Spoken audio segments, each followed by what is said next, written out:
fight one of them, you fight all of them. Hey.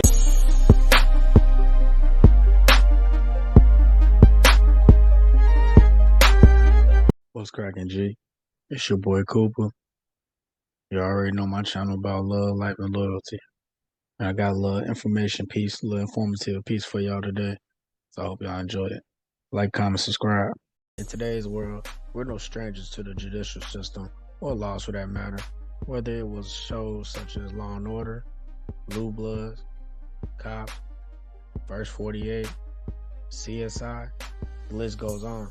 I could probably make a 3-hour video if I wanted to, based solely off of that. But today's topic is actually about technicality.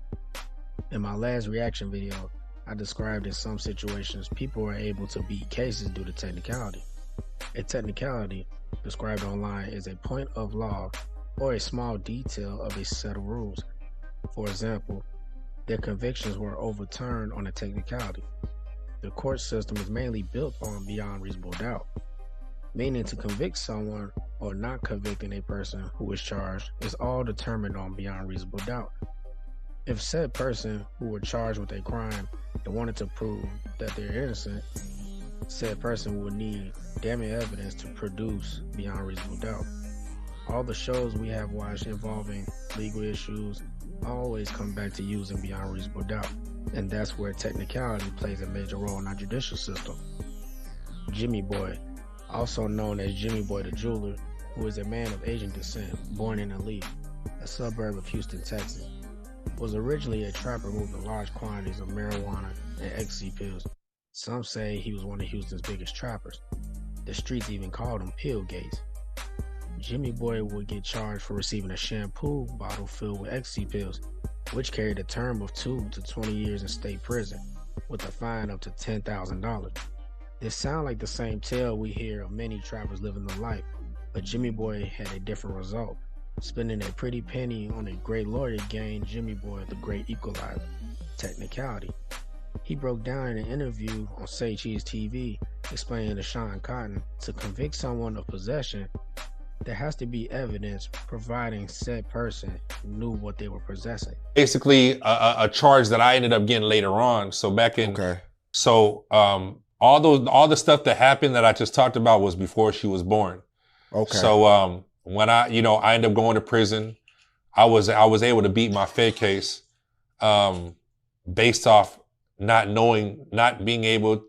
Basically the prosecutor couldn't prove that I knew that there was X pills in a shampoo bottle. You know what I'm saying? Yeah. Like, how would he have known? Like when you get charged for possession, the penal code for it is that you knowingly and willingly had possession of the item. So my lawyer fought to say, how can y'all prove to him that he knew in a sealed shampoo bottle that there was going to be ecstasy pills? You know what I mean?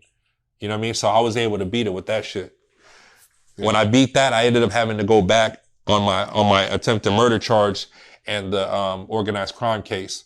I fought that, ended up getting the attempted murder dropped down to deadly conduct with discharge of a firearm, and the organized crime became theft for $200,000, and I ended up getting 3 years in prison for that. So I went to prison.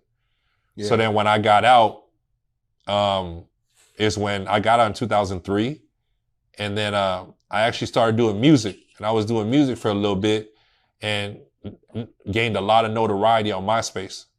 I blew up there, and that's when I had my daughter. So when I caught the case for my daughter, when I told my daughter I was on tour, was back in 2010.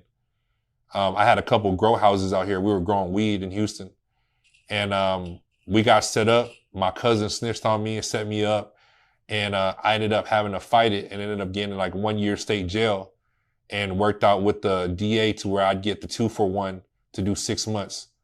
That's when I told my daughter I was going on tour, doing music in China. Wow. Jimmy Boy avoided being convicted based on a technicality, which I myself was also blessed to have in my favor. In June of 2021, I was driving my Impala from Chicago to Missouri to take a small road trip. Mind you, I made this drive 2 times beforehand, not thinking trouble would find me. 5 minutes into reaching Kansas City, a state trooper followed my vehicle off the exit and pulled me over because of my 5% tint. The officer said he smelled weed, which was a complete lie.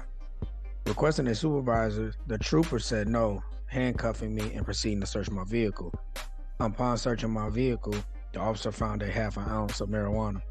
Long story short, I was booked for possession, starting a 7-month journey ending in a dismissal because the officer ignored and denied on body camera my request to speak to a supervisor. There are many cases that could have ended in conviction, but every case is different. Loopholes are the light at the end of many dark tunnels. I personally do not advocate violating laws. Living properly will create a long-lasting life, but knowing your rights will save your life. I appreciate y'all checking in with me. Appreciate y'all always reviewing my videos, liking and sharing and subscribing. This your boy Koopa. My channel is about love, life, and loyalty. And some of my homies will say knowledge, wisdom, understanding. I'll catch you on the next one.